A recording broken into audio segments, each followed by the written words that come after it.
Olá, sejam todos muito bem-vindos a mais um programa TV Câmara, aqui da Câmara Municipal de Nova Friburgo. E agora vamos ouvir a palavra do excelentíssimo senhor presidente da Câmara Municipal, vereador Alexandre Cruz, do Cidadania.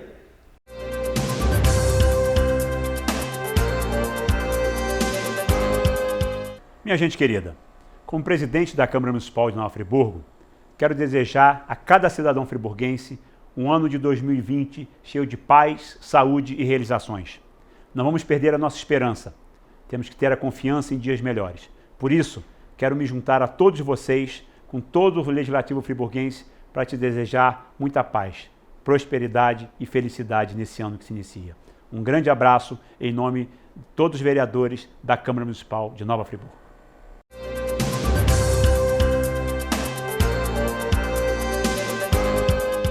E agora vamos começar com o quadro Fique por Dentro. Você vai saber um pouco mais de como funciona a tramitação de um projeto de lei.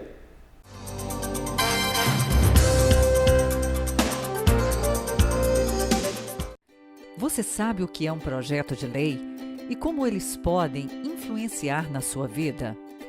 O projeto de lei é um conjunto de normas que deve ser submetido ao Poder Legislativo para se efetivar como lei.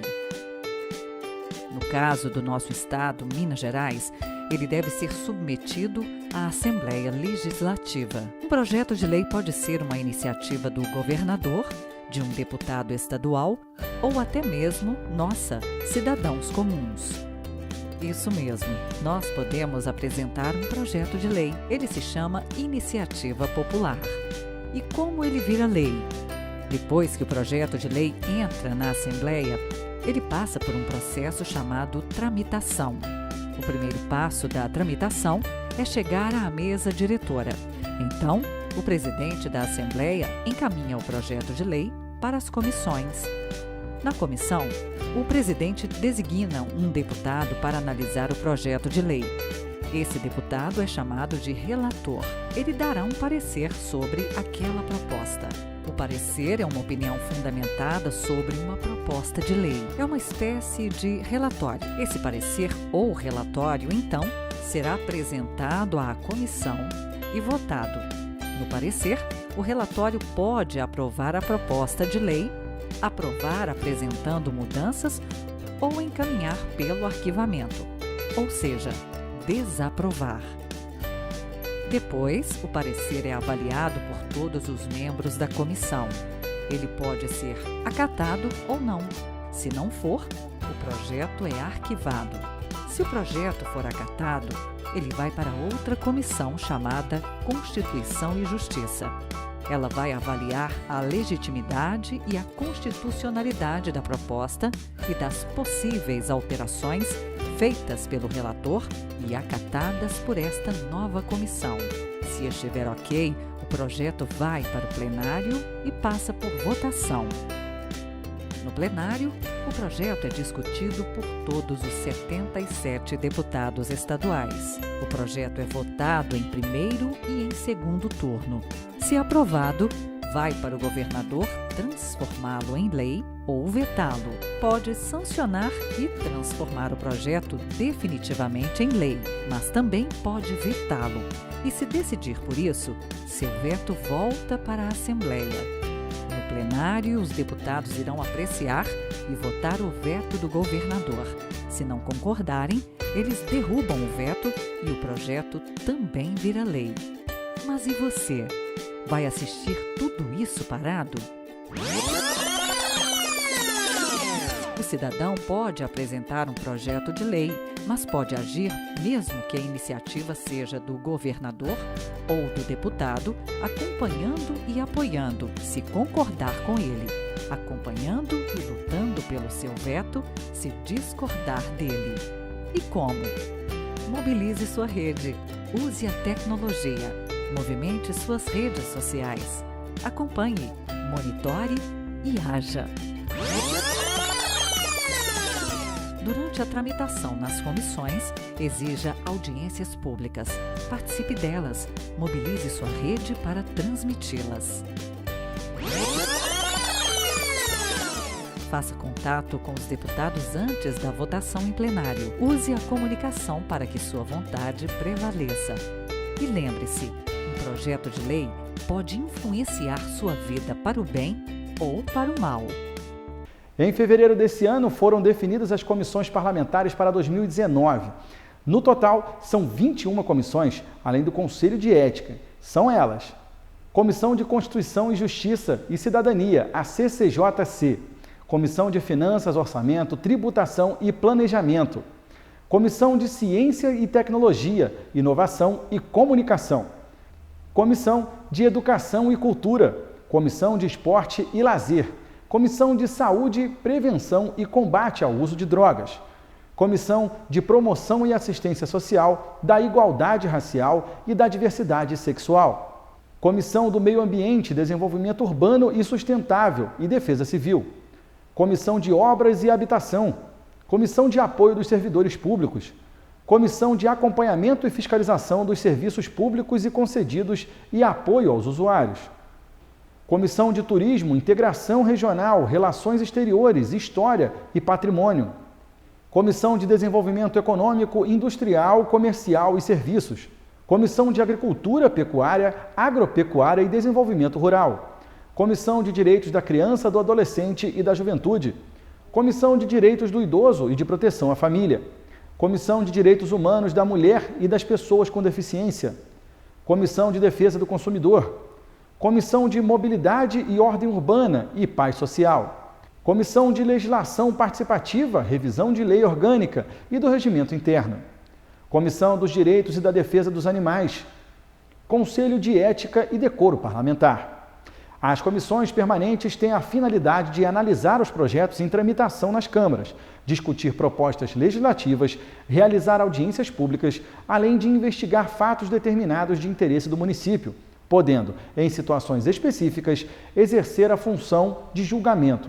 Na ação fiscalizadora, as comissões permanentes atuam como mecanismos de controle dos programas e projetos executados ou em execução, a cargo do Poder Executivo, e perduram enquanto constarem do regimento interno. Os vereadores Isaac Demani, do MDB, e professor Pierre, do PSB, foram eleitos para presidirem as duas principais comissões da Casa, a Comissão de Constituição, Justiça e Cidadania, a CCJC, e também a Comissão de Finanças, Orçamento, Tributação e Planejamento, respectivamente. O vereador Nami Nassif, do PHS, foi escolhido para presidir o Conselho de Ética e Decoro Parlamentar da Câmara.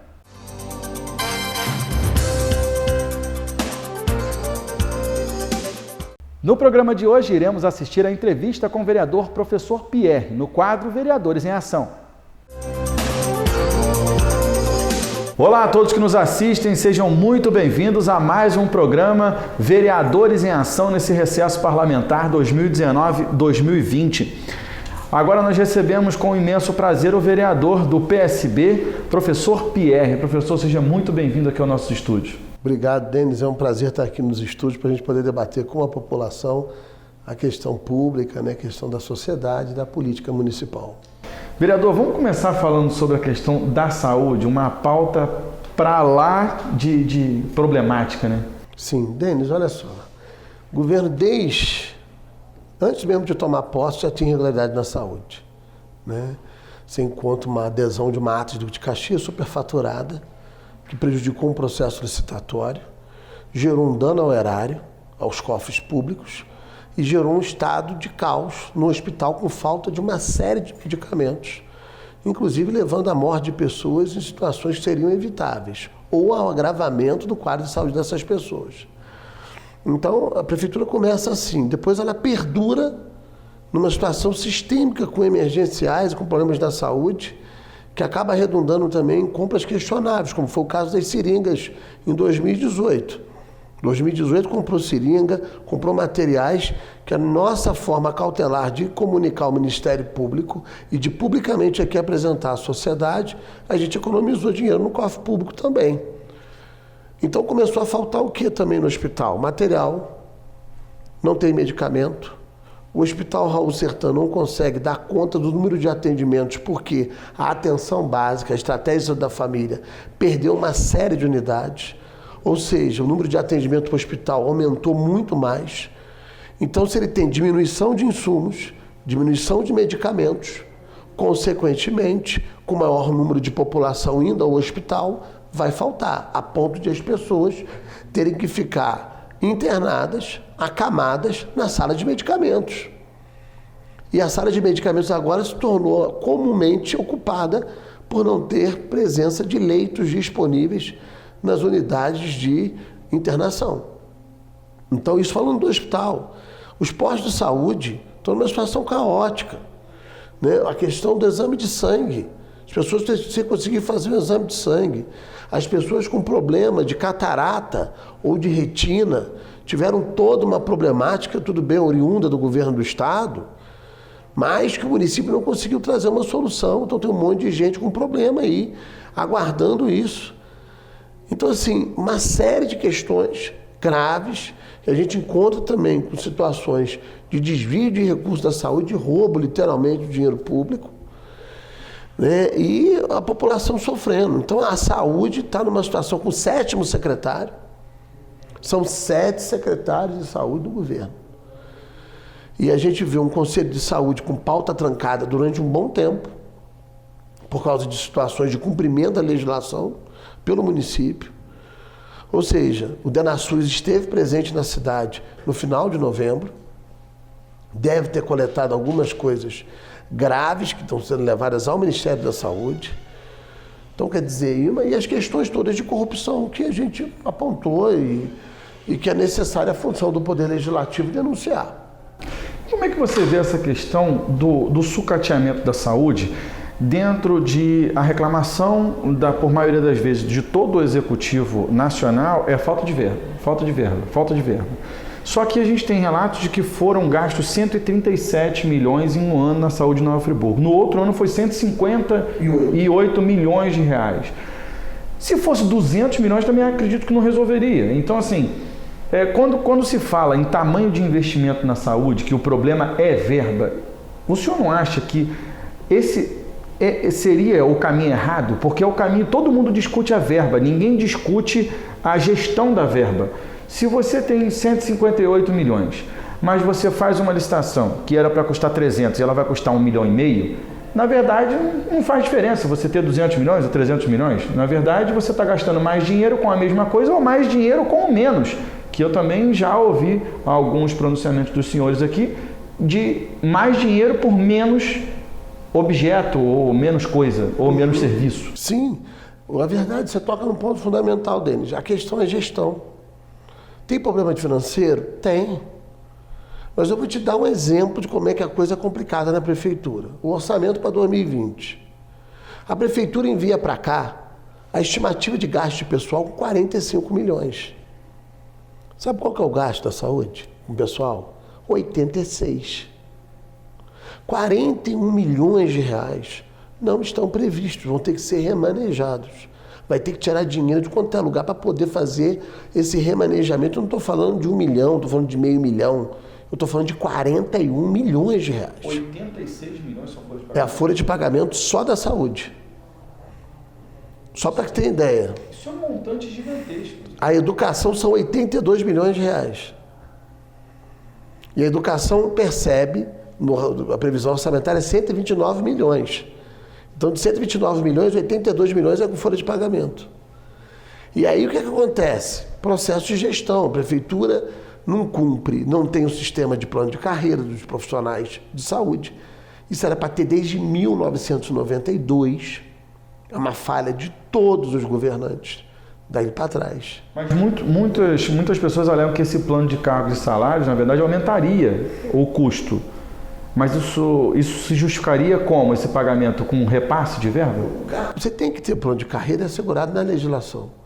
O custo está vindo, Denis, exatamente porque você tem uma falta de regramento, que você, por exemplo, tem médicos que ganham salários díspares, enfermeiros e técnicos de enfermagem também, numa quebra total de isonomia.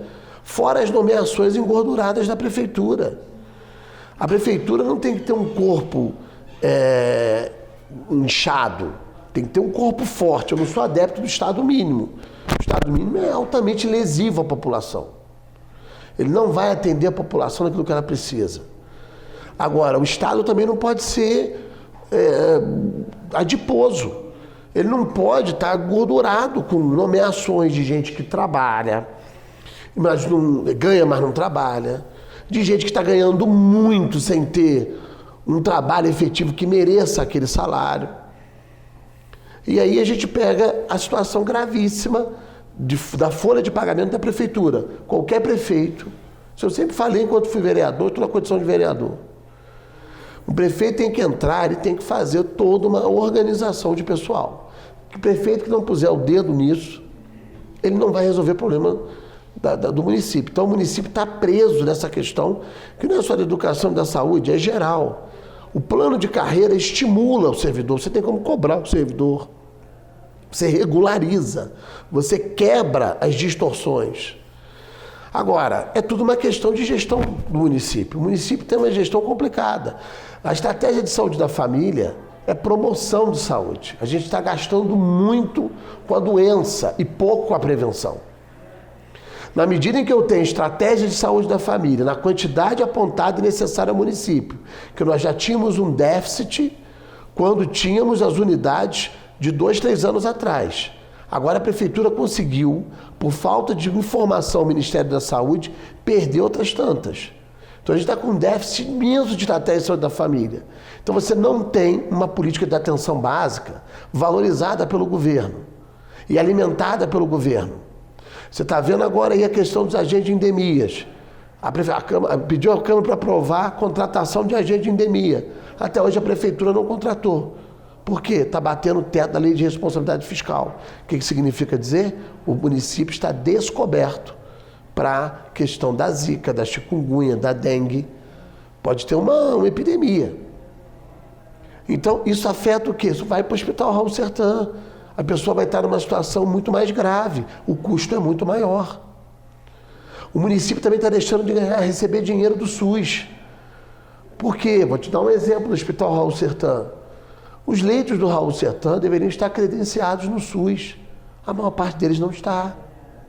E para o credenciamento no SUS, ele tem que estar todo dentro do projeto, tem vistoria para saber se ele existe. E o enquadramento nessa legislação do SUS, eu acho que falar que é complicado, eu entendo que falar que é complicado é injusto, Pierre. Falar que é complicado é a mesma coisa que você falar que você não tem que obedecer regras e padrões. Na verdade, o SUS, quando ele diz que para receber a verba por leito, o hospital tem que comprovar que aquele leito existe, é bom a gente esclarecer para o pessoal que está em casa, quando a gente se refere a leito, a gente não se refere a uma maca nem uma cama, não.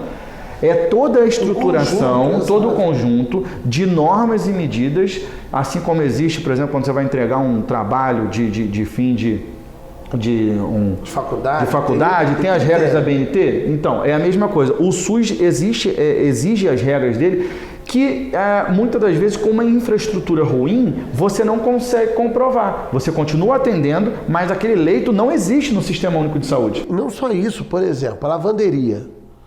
A lavanderia é fundamental para você poder ter credenciamento. Olha a obra agarrada da lavanderia da prefeitura, que não resolve a lavanderia do hospital. O nosso CTI, nem todos os leitos estão credenciados. Um leito de CTI, o repasse do SUS é R$800 dia. O que está acontecendo, Denis? Boa parte de elementos, de ações de saúde, que a gente deveria estar recebendo dinheiro do SUS, a gente não está recebendo porque não está credenciado.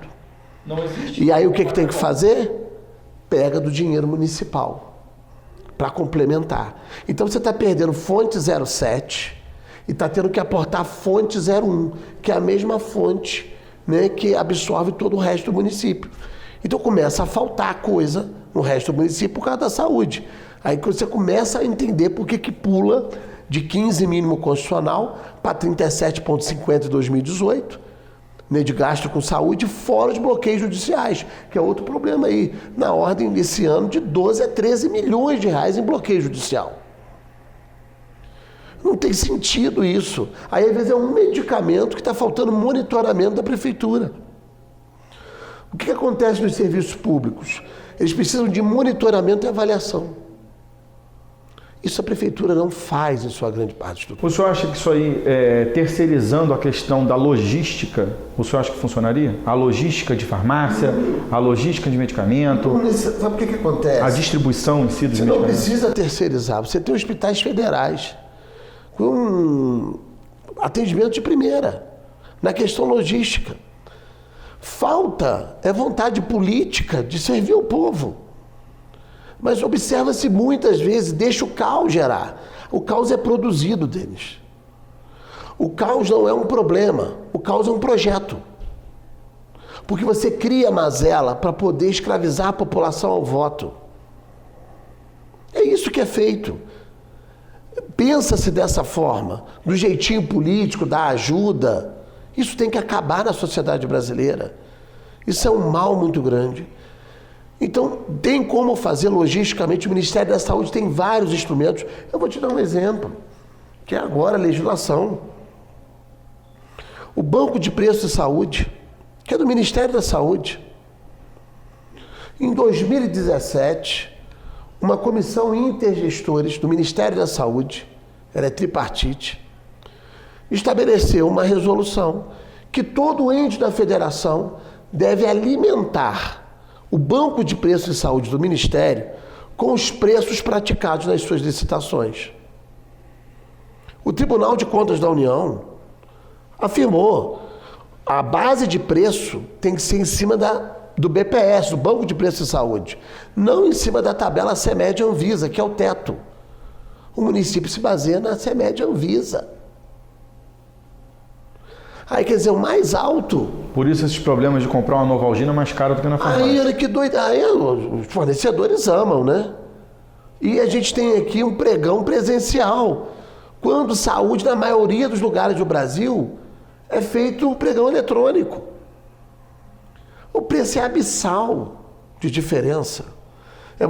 O município comprou aqui um medicamento por R$ 95,30, quando poderia ter pago entre R$ 24 e R$ 30 reais. O município era para comprar um medicamento aqui para 65, 67 centavos. Pagou R$ 17,29 por item. E a gente sabe que não são poucos itens. Vê a conta aí do grão em grão, a galinha enche o papo. Do esquema de corrupção que existe no medicamento. Então, o que eu fiz? Preparei legislações, eu entrei em contato com o Ministério da Saúde, com o Banco de Preços de Saúde. E olha que coisa bacana, Denis. Agora, no primeiro trimestre de 2020, até o final do primeiro trimestre, o Ministério da Saúde deve mudar o layout do banco de preços. Haverá sugestões, sabe de quem lá? Minhas.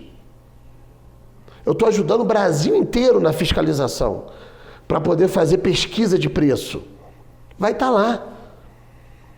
Eu fiz 2 legislações, por exemplo, toda a nomenclatura de material hospitalar, órtese, prótese, medicamento, tem que ser de acordo com o cadastro do Ministério da Saúde, de medicamentos e materiais. Inclusive nas notas fiscais, com o código BR da Anvisa. Tudo forma de você ter a medicação correta, não ter problema de erro de medicamento, saber qual que você está comprando, e também para fiscalização. E para o lançamento no BPS depois, que é fácil. Eu tenho que preparar um projeto de lei, transformar em lei com aprovação do plenário, para obrigar a prefeitura a lançar o preço que ela já tem que fazer.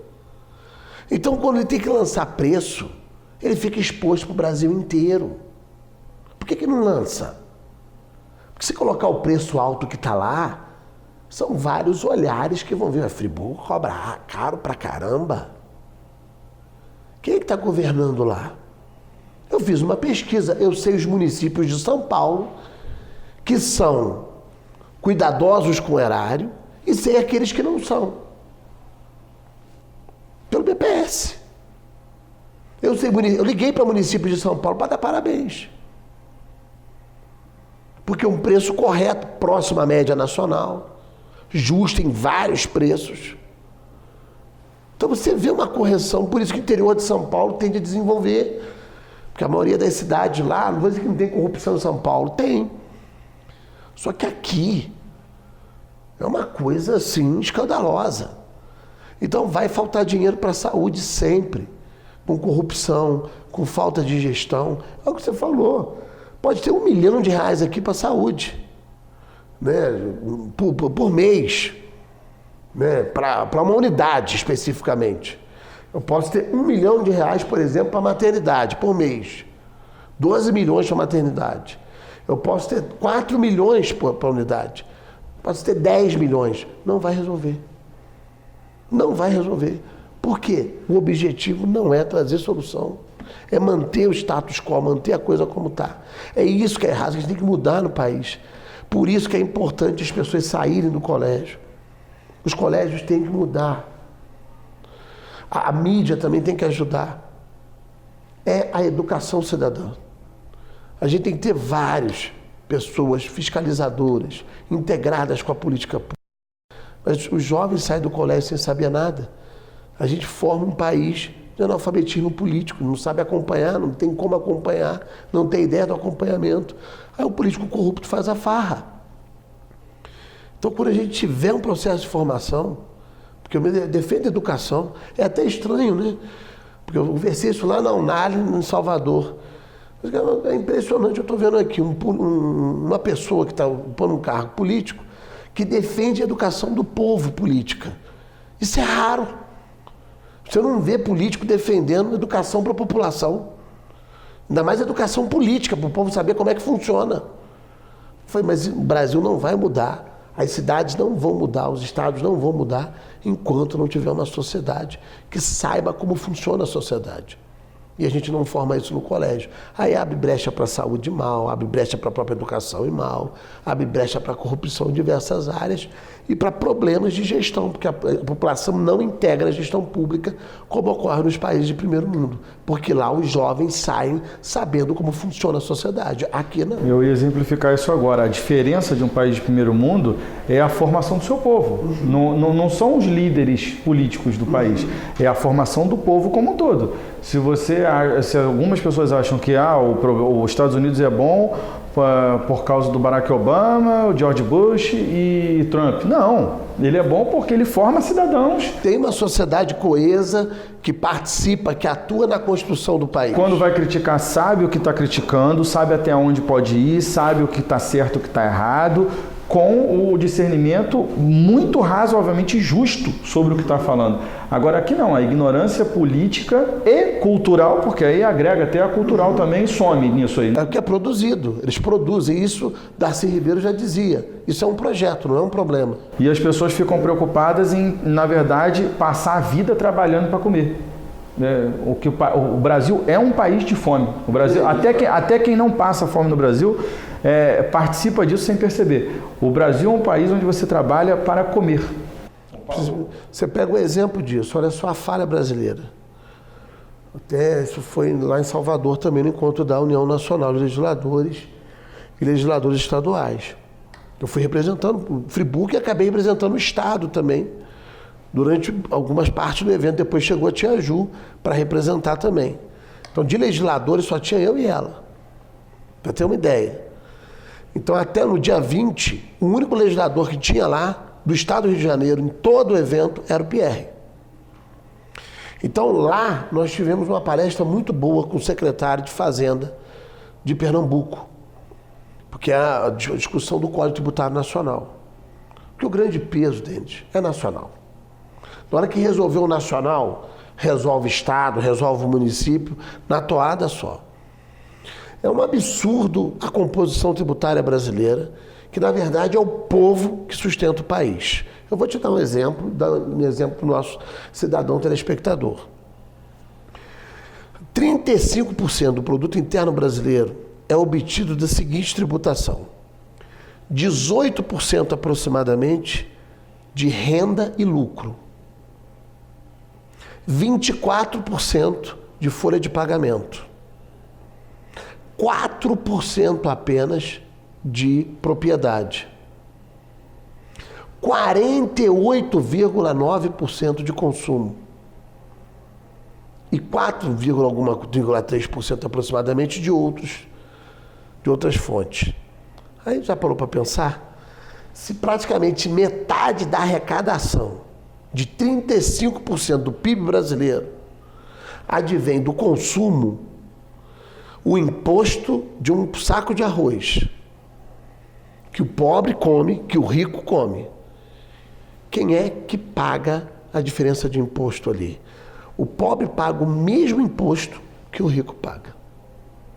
Na hora da dedução tributária, o peso fica em cima de quem? Do pobre. Para você ter uma ideia, na arrecadação brasileira, pessoas de 1 a 2 salários correspondem à maior faixa de tributação, de sustentação tributária do país. As pessoas que têm mais dinheiro na última faixa salarial, apenas é 26%. É assim abissal a desigualdade social brasileira construída no Código Tributário Nacional. Os 27 secretários de Estado apresentaram uma proposta ao governo federal para fazer essa reversão. Vai ser a mais importante das reformas. Se essa reforma existir, ela começa a trabalhar um processo de diminuição da desigualdade social brasileira. Então, assim, é um absurdo quando a gente entra com um olhar mais aguçado para esses dados, e são dados que não chegam à população, não chegam à sociedade. Isso era para estar no colégio. Isso não é dado de partido. Isso é dado técnico, dado político e técnico, que tem que ter na escola. Esse dado tem que estar na escola. O que não tem que estar na escola é partidarismo.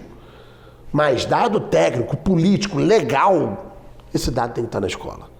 Tem que formar nossa juventude, nossas crianças, como já está acontecendo no Nordeste. A matéria constitucional tinha que ser curricular, né? Isso é inadmissível. A pessoa não saber como funciona a organização do país dele, não tem como. A teoria geral do Estado, a pessoa tem que saber. Isso aí é... O que é o Estado Democrático de Direito? A pessoa não tem como saber se ninguém... Só se ela fizer uma faculdade. Hoje, a única faculdade que vai te dar isso é Direito. Ou filosofia também te dá ciências uma introdução, políticas. ciências políticas. Mas são nichos muito específicos que hoje 3% da população conseguem chegar a fazer um nível superior. Eu não sei qual é o dado concreto disso hoje, mas é muito pouca gente em relação... Porque o analfabetismo político, ele não tem classe social. Não. Eu posso ser um analfabeto político, né? Que estudou em escola particular a vida inteira. E até mesmo pode ser um empresário, Sim. pode ser um médico, pode ser até um Aqui em professor. Friburgo a gente tem vários casos em A termos gente de... pega pessoas cheias de dinheiro, que é um analfabeto político, e que é o pior que tem. Porque esse ajuda esse estado de coisas como está. É aquele que diz: eu não gosto de política, eu não quero saber de política. Você pode não gostar do sistema. Diz que não quer saber de política, que não gosta de política, mas apoia aquele cara do bairro que quer se candidatar porque vai ser bom que o cara vai liberar uma rua ali para ele. Ele não tem noção do que está fazendo. Aristóteles já dizia isso lá atrás, né? Afinal de contas, todo ser é um ser político. Não... Isso é aristotélico. Como é que a gente nega essa raiz, né? Então, isso é um problema grave que redunda. Eu digo o seguinte: a Cecília Meirelles, eu disse isso no discurso para representantes de todos os estados do Brasil na Unali. De todos os estados. O presidente da Unali falou: temos que trabalhar esse tema no próximo ano. E eu disse o seguinte: Cecília Meirelles tem um poema chamado Canção Mínima. E segundo ela, poeticamente, o planeta se equilibra na asa de uma borboleta. O que ela quer dizer com isso? As coisas pequenas sustentam as coisas maiores. Haja vista aí a física quântica, o átomo e o que tem dentro do átomo, né? Que é a sustentação de tudo no universo, né? Em termos físicos. E o que eu disse? No Brasil, a desigualdade social, né? O estado de coisas, o caos político, o caos de qualidade de vida, o caos de saúde, o caos de educação, o caos financeiro, o caos do bem-estar, ele está equilibrado onde? No analfabetismo político. Então, qual é a forma que a gente tem de transformar isso? O Brasil só se transformará, a cidade de Nova Friburgo só se transformará no dia em que seus cidadãos tiverem conhecimento de como funciona a sociedade e poderem ser integrados a essa sociedade. Eu vou dar um exemplo da cidade de Vancouver, no Canadá. 94% da população é integrada às políticas públicas. A qualidade de vida lá é top, é absurda. As pessoas se envolvem, sabem como funciona. O prefeito anda de metrô. As pessoas conversam com o prefeito no dia a dia, porque elas estão tão integradas. É como se fosse mais um gestor. É um cidadão gestor da cidade. Todo mundo... Exato. Então, ele funciona quase como um síndico, né? Tamanha proximidade. Às vezes mais próximo até do que muito síndico por aí. Então, enquanto não houver isso, pode esquecer. Nenhuma proposta de político nenhum vai conseguir reverter o quadro do Brasil. E isso é provado, né? Você pega um navio grandão. Como é que você consegue fazer uma curva nesse navio? E ele precisa fazer a curva. É o leme, né? Só que o leme tradicional não consegue mexer. O Brasil está com esse leme tradicional. Ele tem que ter um trim-tab. O trim-tab é um pedaço do leme que também se movimenta. Então, quando o leme aponta, o trim-tab abre mais ainda. E ele consegue fazer o movimento do navio. Qual que é o trim-tab brasileiro? A educação cidadã. Eu vou dar um exemplo da cidade que o Friburgo tem que experimentar isso, de Galinhos, no Rio Grande do Norte. A cidade de Galinhos foi transformada por um projeto educacional com crianças de 7, 8, 9, 10 anos de idade. A capital do Rio Grande do Norte, Natal, tem mais de 18 escolas integralmente vinculadas a um projeto que forma as crianças com valores humanísticos, de tolerância, de igualdade, de respeito ao próximo, de fazer o bem ao próximo, mas também com valores, o que é legalidade, o que é o Congresso Nacional, o que é o Poder Judiciário, o que é um vereador, o que é um prefeito, o que é um deputado, o que é a Constituição, o que é uma política de transporte. Elas refletem sobre isso progressivamente na sala de aula. Foi criado no Rio Grande do Norte a Casa de Cidinha, que são dois personagens, Edu e Cidinha. Edu de educação e Cidinha de cidadania, são irmãozinhos. E nessa casa as crianças vão lá. Tem um vídeo sensacional de uma criança de deve ter seus 9 anos, a desenvoltura com que fala a criança. Denis Edinho cantar. Projeto que surgiu com iniciativa de um juiz e de uma funcionária do Tribunal Regional Eleitoral do Rio Grande do Norte. O juiz Dr. Jarbas e a funcionária doutora Lígia. Conseguiram o apoio da Eletrobras e revolucionaram a cidade de Galinhos. A população lá tem hoje uma formação política. E transformou, conseguiram até tirar o prefeito por força da população na base do direito e do questionamento. Um prefeito corrupto, uma onda corrupta que tinha na cidade, foi transformada pelo próprio povo. Por que a gente não faz isso aqui? As nossas crianças têm que ter formação.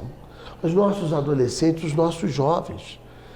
Se eu estiver na vida pública e não lutar por isso, será vã toda a minha atuação pública.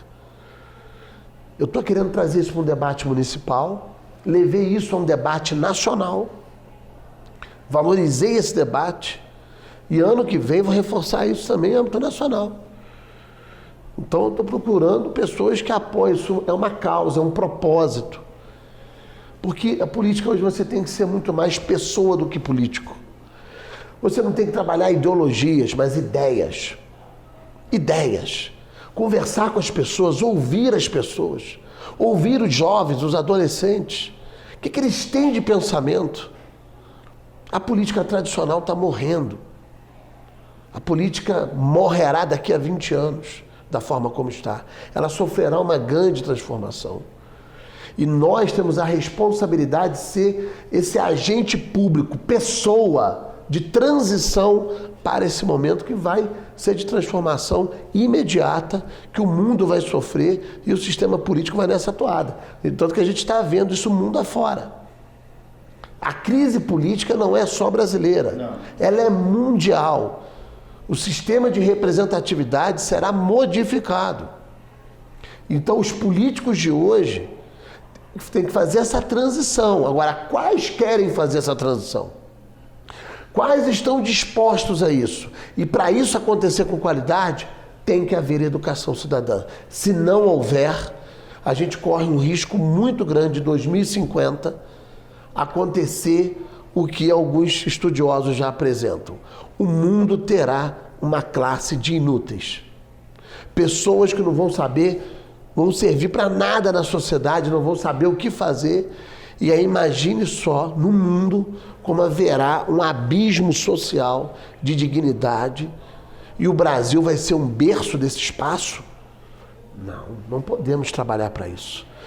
Eu não quero que o meu país, que as crianças que ainda vão nascer, sejam sujeitadas a isso.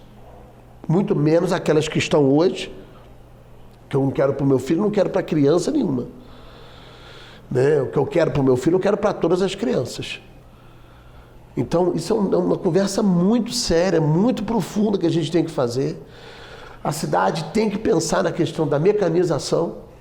A mecanização está chegando, a robótica está chegando, as indústrias, o 5G está chegando, o 5G, a internet das coisas. A gente está diante de uma revolução.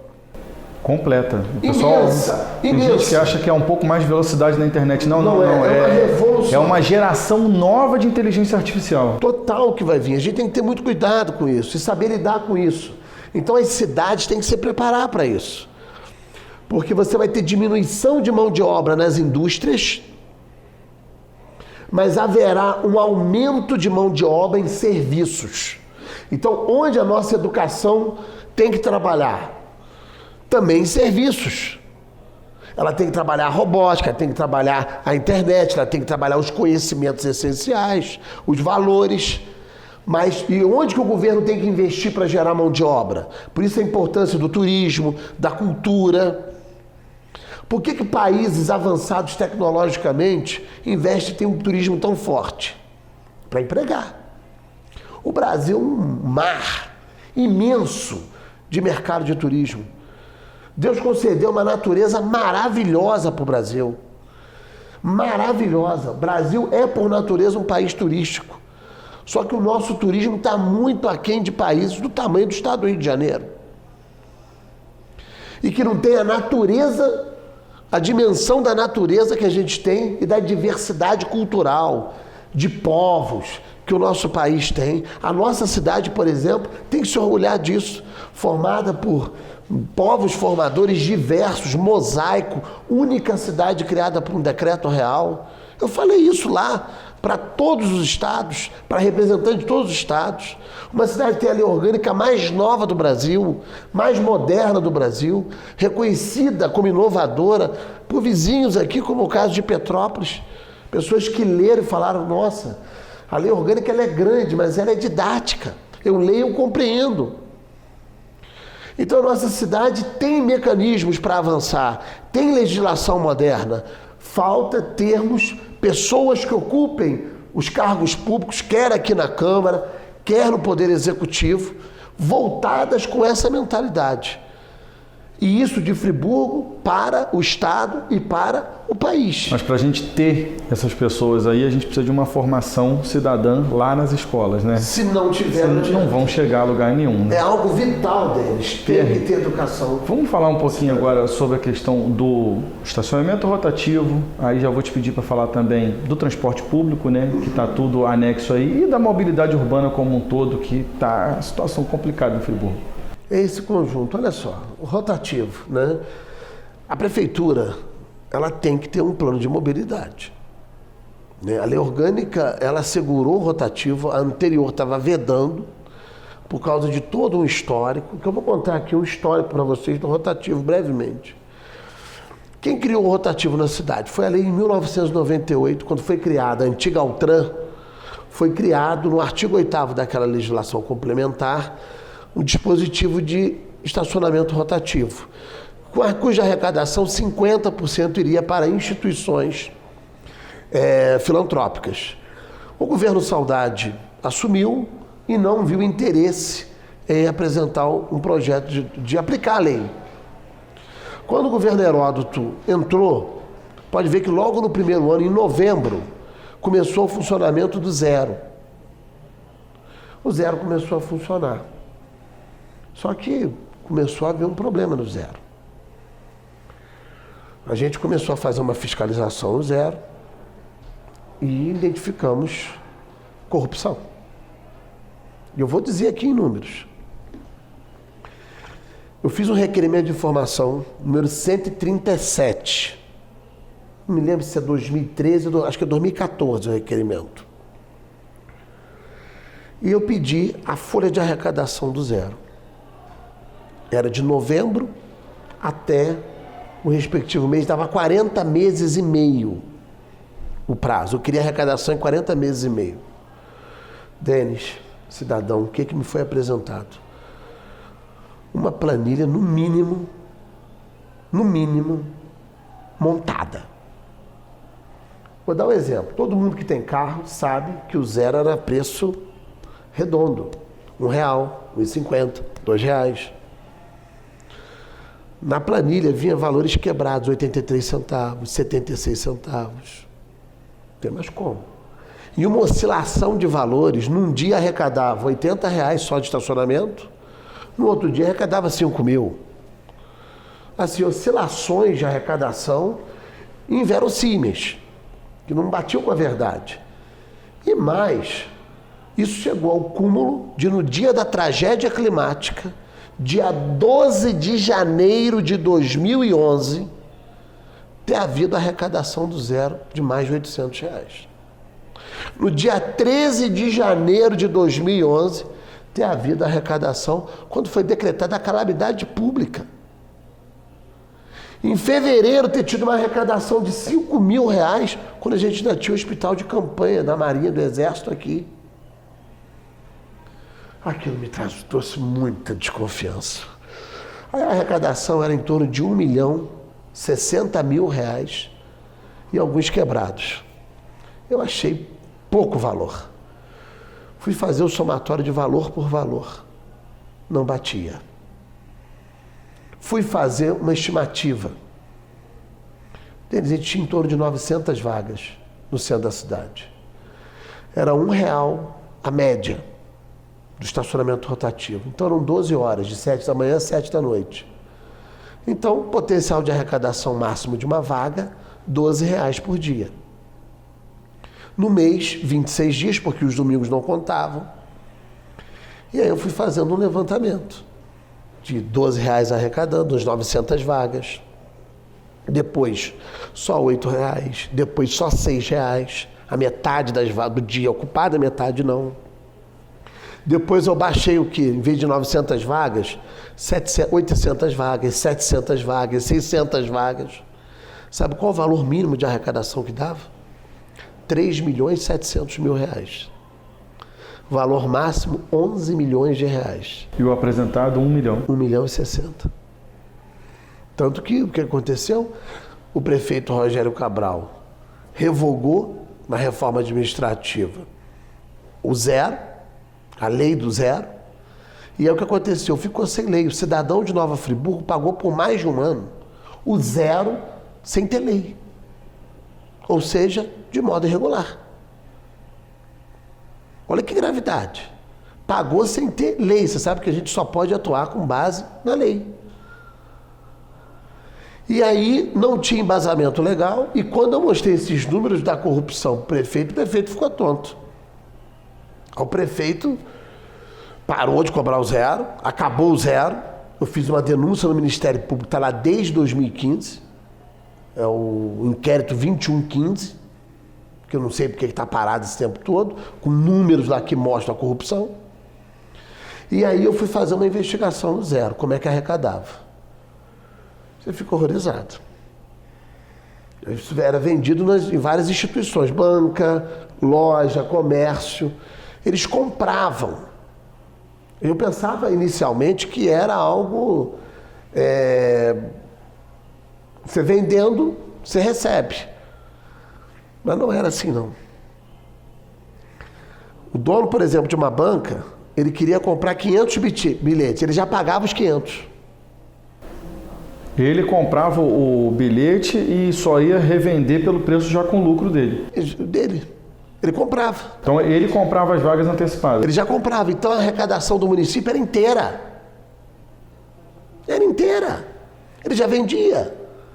Só que o que mais chamou a atenção, como era feito isso? Para você poder receber dinheiro do cidadão, tem que ser mediante um boleto.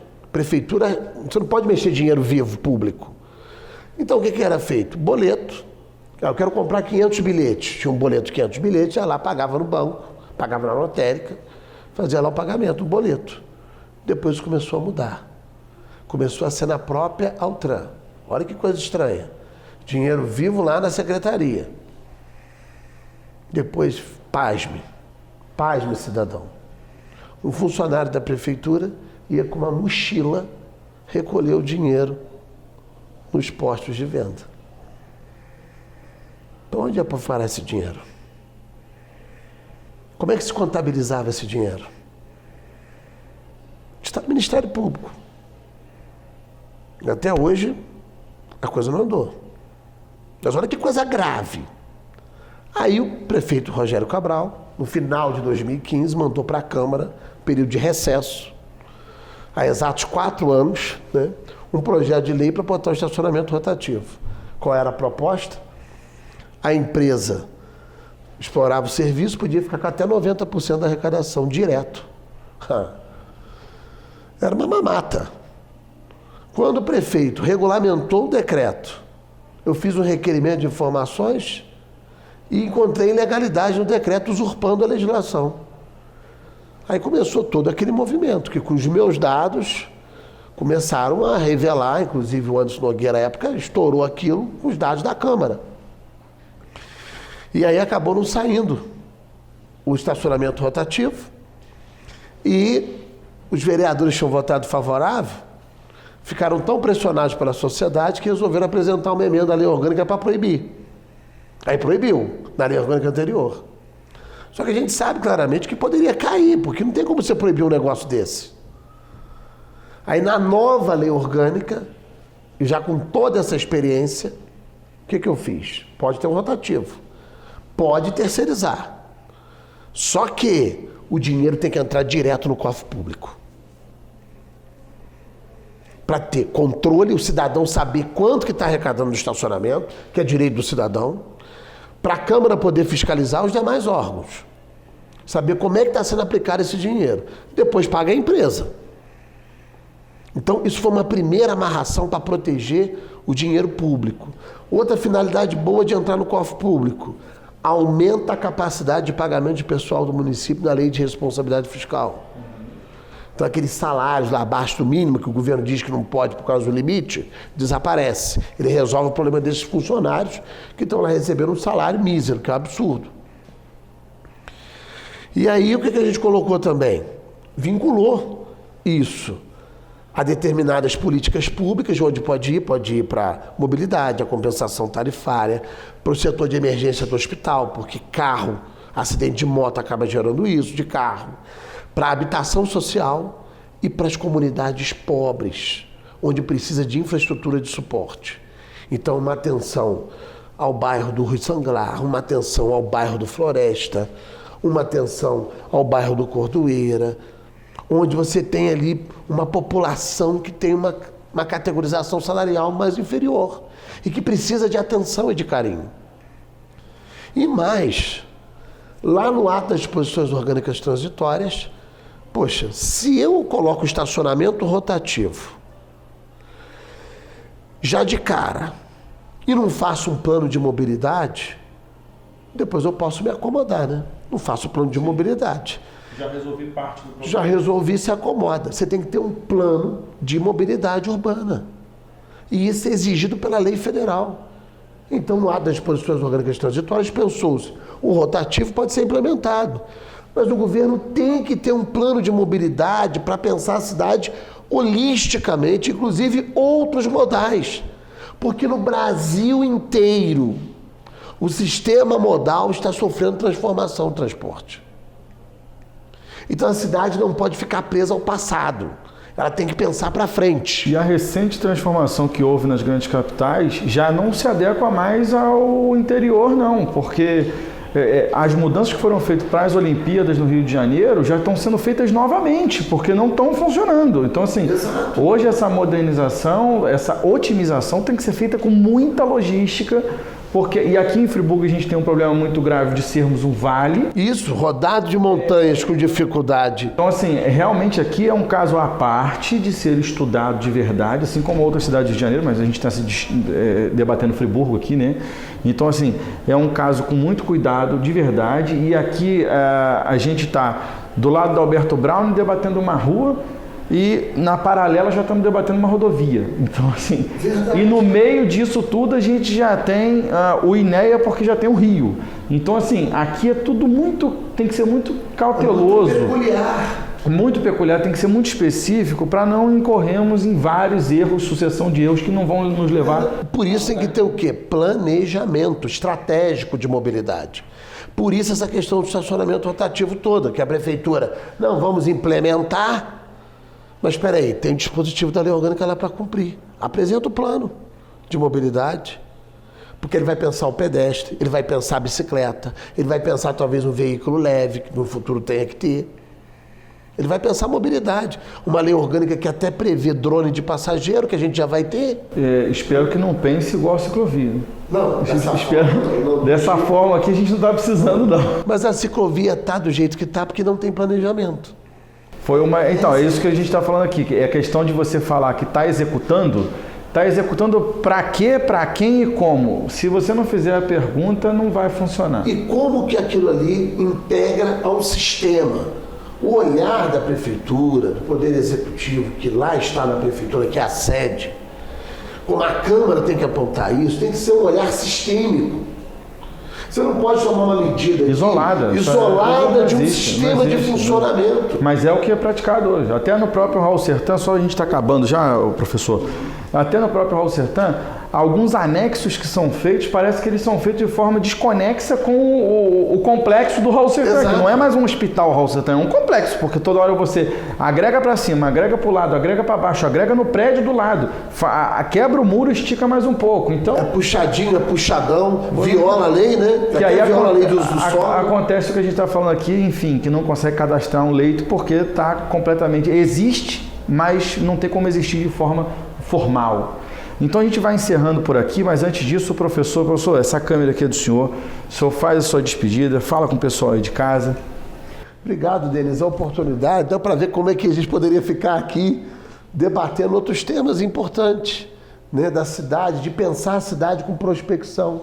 Eu quero agradecer imensamente a oportunidade e falar com o cidadão que cobre a educação política nas escolas, a educação de cidadania, como funcionam as leis, como é que é a sociedade, os órgãos, porque no dia que tivermos educação cidadã, a gente vai começar a fazer uma grande transformação na cidade, no estado, no nosso país. Isso é uma causa, isso é um propósito, isso é uma missão que todos nós devemos colocar como meta de transformação do nosso país. Um grande abraço e a gente está à total disposição, pode nos procurar aqui no Poder Legislativo, nas redes sociais, pelo telefone. Então é um prazer poder estar com você, cidadão de Nova Friburgo, aqui nesse canal.